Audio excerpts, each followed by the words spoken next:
오늘도 역대하서 26장에 기록된 이 말씀을 통해서 하나님께서 주시는 은혜를 우리가 함께 나누기를 원합니다. 이 역대하서 26장에는 이 아마시아의 아들 우시야 왕의 신앙과 그 사역에 대해서 기록을 하고 있습니다. 이 우시야는 16살에 왕이 되어서 52년을 왕위에 있었던 사람입니다. 그리고 이 우시야는 개혁과 부흥의 왕입니다. 여호사밧 이후로 북쪽 이스라엘과 연원하면서 우상과 음란으로 급속하게 타락하게 된 남쪽 유다를 다시 한번 개혁을 하고 부흥을 일으킨 왕이 바로 우시야 왕입니다. 어떻게 보면 그의 아버지 아마시아까지는 아달랴의 영향을 받아서 우상을 섬기다가 큰 고통을 당했다고 할 수 있습니다. 여호사밧의 아들 요람은 우상을 섬기다가 창자의 병이 들어 죽고 그의 아들 아하시아는 이 북쪽의 왕 예후에게 죽임을 당하고 또 그의 아들 요아스는 우상을 섬기다가 선지자까지 돌로 쳐 죽이고 또 자기 부하에게 죽임을 당하고 또 그의 아들 아마시아는 에돔의 신을 섬기다가 역시 자기 신하에게 죽임을 당하게 됩니다. 그리고 이 우시야가 왕이 되었을 때 그 우상의 고리를 끊고 하나님의 말씀으로 돌아오게 됩니다. 그래서 오늘 이 역대하서 26장 4절에서 5절까지 말씀해 보시면 우시야가 그의 아버지 아마시아의 모든 행위대로 여호와 보시기에 정직하게 행하며 하나님의 묵시를 밝히 아는 스가랴가 사는 날에 하나님을 찾았고 그가 여호와를 찾을 동안에는 하나님이 형통하게 하셨더라라고 말씀을 합니다. 여러분, 우시야는 좋은 스승을 만난 것 같습니다. 여기 묵시라고 말했지만 이 하나님 말씀에 대해서 보고 이해하고 있는, 다시 말해서 하나님 말씀에 대해서 잘 알고 있는 이 스가랴 선지자에게 지도를 받음으로 이 우시야는 하나님을 찾고 따르는 자가 되었고 이 하나님 말씀에 순종함으로 하나님께서 형통하게 하셨다라고 말씀을 하고 있습니다. 여러분, 우리 인생 중에 말씀을 배울 수 있는 좋은 스승이 있다는 것은 복입니다. 이렇게 우시야가 하나님과 동행할 때 역시 하나님께서는 말씀에 기록된 대로 우시야의 나라를 부강하게 만들어 주십니다. 그리고 주위에 있는 나라들도 굴복을 하게 되는데요. 서쪽에 있는 이 블레셋의 영토를 빼앗게 됩니다. 그리고 남쪽에 있는 아라비아와 마온 사람도 치게 하십니다.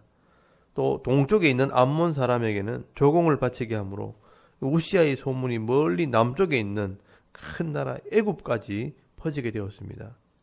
이 우시야 때 거의 솔로몬이 차지했던 땅만큼 나라가 회복이 되어집니다. 그리고 중요한 지역마다 요새를 세워서 나라를 안전하게 지킬 때 백성들은 마음껏 자신의 생업에 종사를 하게 됩니다. 이렇게 우시야는 경제적으로 부강한 나라를 만들게 됩니다. 여러분 10절 말씀해 보시면 광야나 고원이나 평지나 밭에서 백성들이 목축을 하고 또 농사를 지을 수 있도록 다스리는 자를 세우고 또 왕이 농사에도 많은 관심을 가졌다라고 말씀을 합니다. 여러분 이스라엘 왕들 중에서 이렇게 백성들에게 관심을 가지고 농사의 일을 좋아했다고 기록한 사람은 우시야밖에 없습니다. 그만큼 우시야가 백성들을 위한 정치를 한 것입니다. 그리고 11절 말씀에 군대에도 관심이 많았습니다. 자기 아버지 아마시아 때 이 예루살렘 수도가 북쪽 이스라엘에게 점령을 당하고 성벽이 무너진 적이 있었기 때문에 이 우시야는 자기를 위한 군사를 세우게 되는데 우리 식으로 말하면 수도 방위대를 세우고 직접 군인들을 관리를 합니다. 여러분 12절 말씀에 군대를 통솔하는 족장들을 2600명을 세웁니다. 그리고 그 수하에 13절 말씀해 보시면 30만 7,500명의 군인들을 언제든지 싸울 수 있도록 상비군으로 배치를 하게 됩니다. 그리고 국방비 예산을 들여서 이 군인들이 사용하는 무기들도 신형으로 다 바꿔줍니다. 여러분 14절 말씀해 보시면 우시야가 그의 온 군대를 위하여 방패와 창과 투구와 갑옷과 활과 물맷돌을 준비하고 라고 말씀을 합니다. 그리고 새로운 무기도 직접 개발을 하고 제작을 합니다. 여러분 15절 말씀해 보시면요. 또 예루살렘에서 재주 있는 사람들에게 무기를 고안하게 하여 망대와 성곽 위에 두어 화살과 큰 돌을 쏘고 던지게 하였으니 그 이름이 멀리 퍼졌다라고 말씀을 합니다. 여러분, 예루살렘을 보호하기 위해 적들이 가까이 오지 못하도록 이 활을 쏘는 무기와 돌을 던지는 무기를 개발해서 망대 위에 설치하기도 합니다. 여러분, 이런 소문들이 각 처에 퍼지게 됩니다. 이렇게 우시아가 하나님 말씀을 따라 공의를 행하고 바른 정치를 할 때 하나님께서는 그 나라를 부강한 나라로 만들어 주었습니다. 그리고 여러분 15절 말씀 끝에 보시면 기이한 도우심을 얻어 강성하여 짐이었더라 라고 말씀을 합니다. 이 우시아의 믿음과 이 열심 위에 하나님의 은혜가 있었다는 것을 역사가들이 이렇게 기록을 하게 된 것입니다. 그런데 문제는요, 여러분 15절 말씀에 우시아가 모든 방면에 뛰어나기 때문에 그것이 도리어 우시아를 교만하게 만들었다고 말씀을 합니다. 여러분, 우시아는 이 정치, 경제, 안보 모든 방면에 뛰어난 사람이기에 이제 종교적인 문제에도 장악을 하려고 하다가 문제가 됩니다.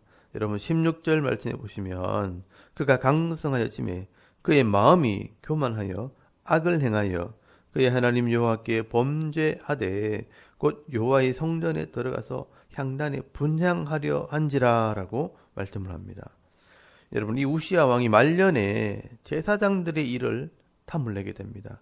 여러분, 제사장이 하는 일은요, 아무나 할 수 없는 일이라는 것을 모든 백성들이 다 알고 있는 일입니다.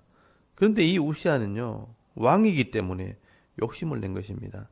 이제까지 모든 것을 자기 마음대로 해왔기 때문에 이제는 제사장의 일도 욕심을 낸 것입니다. 이 분향하는 것은 제사장이 하나님께서 정해주신 이 순서를 따라서 1년에 한 번씩 순서대로 아침 저녁으로 성소에 들어가서 향을 피우는 일입니다. 그런데 그 일을 왕이 하겠다고 나서게 된 것입니다. 그것은 하나님 말씀을 거역하는 것이고 또 하나님을 대적하는 것입니다. 이것도 여러분 17절 말씀해 보시면요, 이 제사장 아사랴와 용기를 낸 제사장 80명이 들어가서 왕을 말리게 됩니다. 여기 용맹한 제사장이란 말은 용기를 낸 제사장들이라는 말입니다. 그만큼 우시아에게 말을 하는 것이 쉽지 않다는 것입니다. 이 아사랴와 80명의 제사장들은 왕의 이 부당함을 경고하게 됩니다. 여호와께 분향하는 일은 왕이 할 바가 아니라 제사장들이 할 일이요, 왕이 지금 하는 행동은 하나님께 죄를 짓는 것이라고 경고를 했지만 이 우시아는요, 왕의 권위를 내려놓지 않고 이 제사장들에게 화를 내는 순간 하나님께서 그 자리에서 이마에서부터 문둥병이 발하게 하십니다.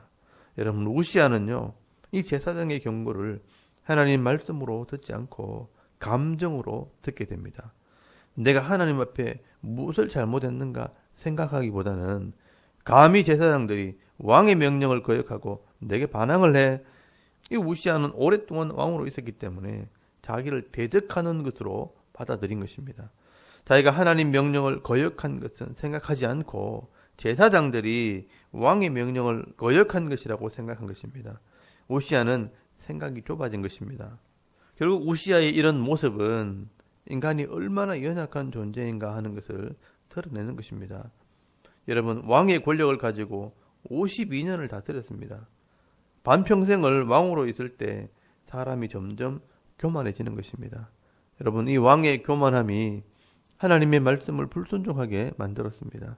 성소에서 분향하는 것은 제사장이 하는 일임을 알면서도 하나님의 말씀을 대적하고 제사장의 경고를 무시하고 또 자기 고집을 꺾지 않고 교만을 드러낼 때 결국 하나님께서 그 고집을 꺾으시고 그 교만을 치셨다라고 말씀을 하시는 것입니다.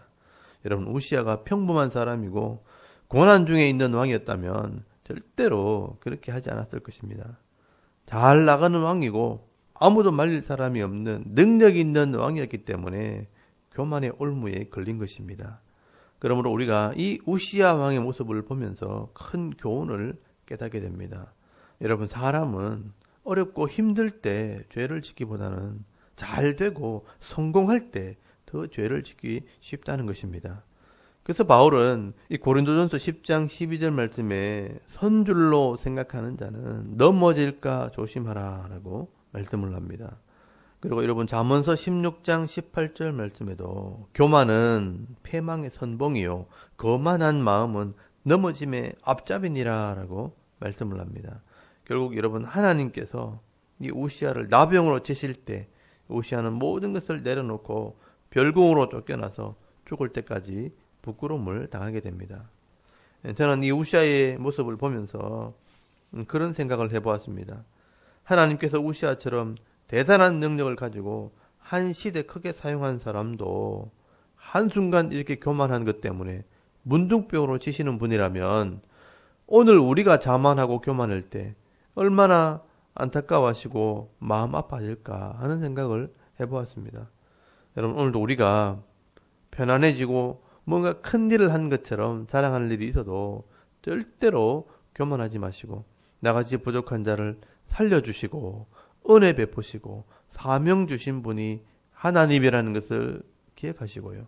늘 겸손하게 엎드려 기도하고 하나님 말씀에 순종하면서 늘 감사하며 살아가는 저와 여러분의 이런 영적인 삶의 모습이 되실 수 있기를 주의 이름으로 축원합니다.